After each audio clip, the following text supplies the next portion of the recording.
Hello बच्चों, कैसे हो आप सभी। I hope you are well and I am also well. So guys, एक टॉपिक है जो मैंने कहा था, डेट इज सोलिनॉइड। वो है आपका सोलिनॉइड।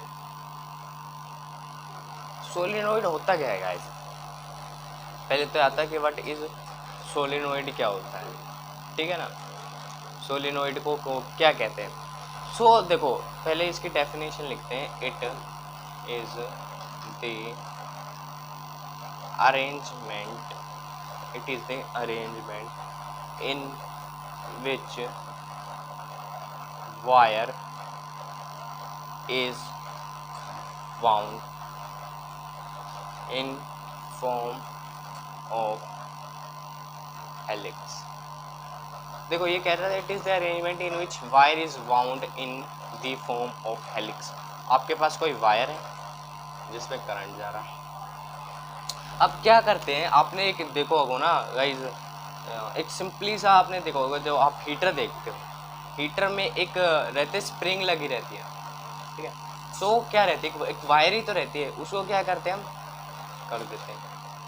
इसी तरीके के कंसेप्ट है कि आपको जो वायर है उसको लपेट कर, जैसे मान लो ये वायर मैंने इस पर चारों तरफ लपेट दिया, तो कुछ इस तरीके से आपका बनेगा। किस तरीके से? इस तरीके से, इस तरीके से। सही है, मैं सही बना रहा हूँ ना।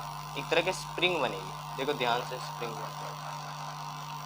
अब सोलिनॉइड ये कहता है it is the arrangement in which the arrangement will be, ठीक है ना, ठीक है।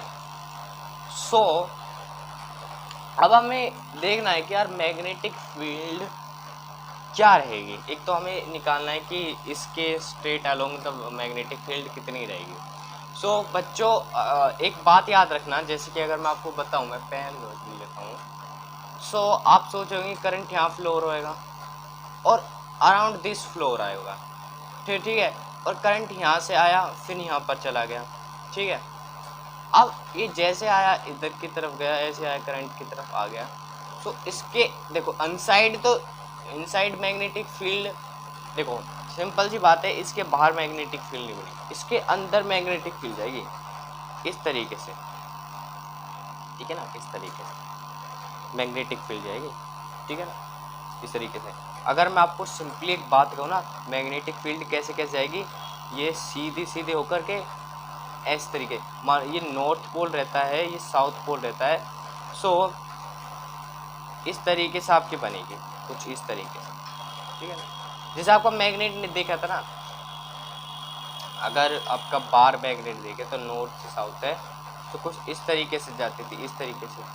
सो ये भी वो वाला ही कंसेप्ट है। इसमें भी आपकी जो मैग्नेटिक फील्ड है वो इसके अंदर जाएगी। अब इसके अंदर मैग्नेटिक फील्ड कितनी होगी वो हमें चेक करना है कि इसके अंदर मैग्नेटिक फील्ड कितनी होगी, ठीक है ना। तो देखो कंसीडर वगैरह मैं नहीं लिख रहा हूँ, मैं लास्ट में जब मैं इसको करवा दूंगा ना, तो मैं आपके एक पेज जो जिससे मैं करवाता हूँ उसकी फ़ोटो कर दूंगा। सो उससे आपका क्या है, पक्का क्लियर हो जाएगा, ठीक है। मतलब एक तरह के नोट्स अगर बना रहे हो ना, तो नोट्स उसमें से उतार लेना। रिवीजन मतलब कंसेप्ट समझना है तो नोट्स को मैं समझा रहा हूँ मैं, ठीक है। सो मान लो, अब ये छोड़ो, अब ये मेरी लेंथ होगी L, होगी लेंथ L यहाँ से यहाँ तक, ठीक है, यहाँ से यहाँ तक लेंथ हो गई, ठीक है। करंट यहाँ से फ्लो कर रहा है और यहाँ से निकल रहा है, ठीक है। अब मैं क्या करूँगा, मैं सिंपली एक पॉइंट मान लेता हूँ यहाँ पर, ठीक है ना। हम क्या करेंगे भाई, ये एन टर्म्स है, ठीक है। हम क्या करेंगे, एक पी क्यू आर एस एक रेक्टेंगुलर शेप ले लेंगे, ठीक है ना। रेक्टेंगुलर शेप क्यों लेंगे, क्योंकि मैग्नेटिक फील्ड की जो डायरेक्शन है वो ऊपर भी रहेगी नीचे भी रहेगी। सो इसलिए हम क्या बना रहे हैं, एक रेक्टेंगल बना रहे हैं। रेक्टेंगल का कंसेप्ट इस तरीके से समझो, देखो रेक्टेंगल आगे भी है, नीचे भी है, इसकी तरफ भी है और इसकी तरफ भी है, ठीक है। मतलब चारों डायरेक्शन ये कवर कर रहा है, ठीक है। अब चारों डायरेक्शन ये कवर कर रहा है। सो आपको पता है मैग्नेटिक फील्ड एक सीधी जाएगी, एक नीचे से होकर जाएगी ठीक है। अगर कोई ऐसी भी जाती हो तो वो भी देखेंगे, पर ऐसी जाने चांस नहीं है, 0 आ जाएगा उसका आंसर। देखेंगे, अभी फिलहाल देखेंगे, ठीक है, अभी मत जज करो, ठीक है। कोई ऊपर से जाएगी, ये मतलब मैग्नेटिक फील्ड का डायरेक्शन ऐसे ही बनेगी।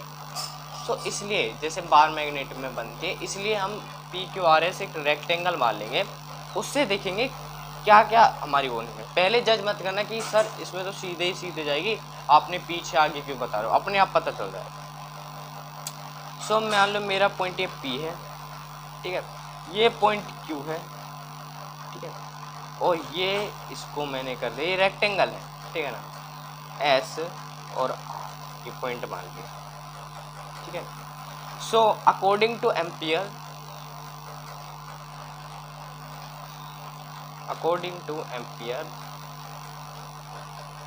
सर्किटल लॉ क्या कहता है, एम्पियर सर्किटल लॉ क्या कहता है, B into del equal to mu naught I N. N क्या रहता है, नंबर ऑफ लूप्स, ठीक है, कितने ये लूप्स हैं, ठीक है ना। सो यार म्यू नोट आई एल है, अब हमें BDL देखना है। BDL यानी कि कितनी मैग्नेटिक फील्ड है, इंटू DL यानी कि कितने लेंथ पर, ठीक है। So integration of B into DL जो होगा, एक तो इंटीग्रेशन किस किस के बीच में होगा, B इंटू DL, एक तो होगा P Q के बीच में, P से लेकर Q के बीच में, P से लेकर Q के बीच में होगा, ठीक है, ठीक है, प्लस एक रहेगा Q से R के बीच में, Q से R के बीच में लगा लिया मैंने, B इंटू DL। हमें टोटल मैग्नेटिक फील्ड निकालनी है पर इंटू लेंथ में, ठीक है, कितनी मैग्नेटिक फील्ड बनेगी, हम टोटल करके तब हमें पता चलेगा कि हमें क्या हमें फाइंड हो रहा है, ठीक है। Plus integration of S R से S तक,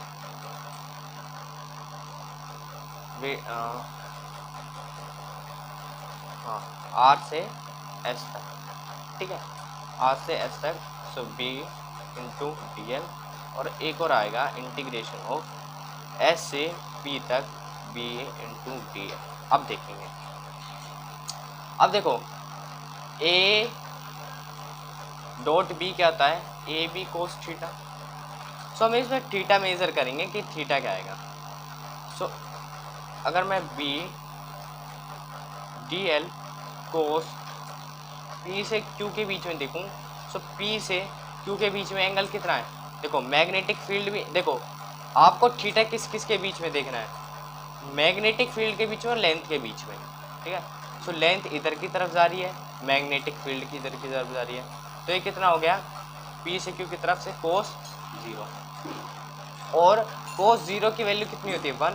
सो इसका आंसर आ गया आपका B DL इंटीग्रेशन P से Q तक, ठीक है।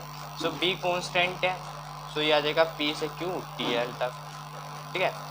अब इसका इंटीग्रेशन कितना बनेगा, BL ही तो बनेगा, इसी का भी इंटीग्रेशन DL ही तो बनता है, और इसमें लिमिट्स दे रखी है तो उसने BL लिख दिया, ठीक है।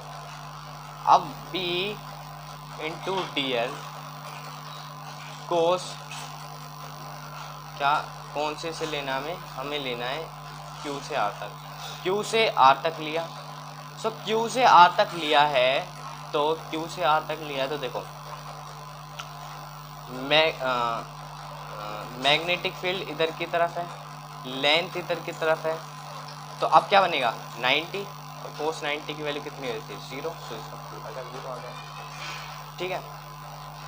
अब इंटीग्रेशन ऑफ B DL कोस, अब देखना है R से S के बीच में, सो BDL के बीच में देखना है, BDL कोस R से S के बीच में, R से S के बीच में, देखो R से S के बीच में मैग्नेटिक फील्ड इधर की तरफ है, लेंथ इधर की तरफ है, तो कितना कोस 180। सो 180 की वैल्यू भी कितनी होती है 0 होती है। इंटीग्रेशन ऑफ B DL कोस कहाँ से कहाँ तक, आपकी है S से P तक, S से P तक, ठीक है, S से P तक। तो S से P तक देखो मैग्नेटिक फील्ड ऊपर लेंथ इधर, तो कोस 90, इसकी वैल्यू भी 0 होती है। सो तुम देखो कि किसकी वैल्यू BL आई, P से Q की तरफ, P से Q की तरफ। तो सिंपली हमें पता चल रहा है कि मैग्नेटिक फील्ड कहाँ होगी, इधर की तरफ होगी। नीचे मानो, पीछे मानो, ऊपर मानो, मैग्नेटिक फील्ड 0 है। मैं ये बताना चाहता था इससे। सो टोटल BL कितना है, BL plus 0 plus 0 plus 0 equal to mu naught I. ठीक है, अब लेंथ कितनी है टोटल, चलो लेंथ नहीं, B कितना आ जाएगा, म्यू नॉट आई N अपॉन L। अब N अपॉन L को ना आप N से डिनोट कर दो, क्योंकि इसमें ना कंडीशन रहती है, इसको N से। N जो आपका रहता है ना, वो रहता है number of turns per unit length, उसको हम N मानते हैं। लिखना चाहो तो ये भी आपका सही है, बट कई कई बुक में ये भी दिया जाएगा म्यू नॉट आई N। ठीक है, ये आपका भी दिया जाएगा। ठीक है, सो आपका इस तरीके से आया। तो गाइज वीडियो कैसी लगी, वीडियो अच्छी लगी तो वीडियो को कर देना लाइक, शेयर कर देना उन बच्चों से जिन बच्चों के पास कोचिंग के अवेलेबल वो नहीं है। सो उन तक फ्री स्टडीज आनी चाहिए। यूट्यूब पर बहुत से हैं, पर कुछ डाउट्स बनता है तो आप इस चैनल पर आ सकते हैं आपके, और कमेंट सेक्शन में बताना वीडियो कैसी लगी, क्योंकि आपके सपोर्ट से मुझे मोटिवेशन मिलता है। मैं ऐसी वीडियो रोज़ बताने को मोटिवेट होता हूँ। ठीक है ना, अगर आपको वही रिएक्शन नहीं करेंगे, एक्शन नहीं करेंगे, कोई कमेंट नहीं करेंगे, सो ना मेरा वीडियो बनाने का फ़ायदा कुछ है भी नहीं। बस फ़ायदा तो बहुत कुछ है, और बच्चे भी देख रहे हैं। Thank you for supporting.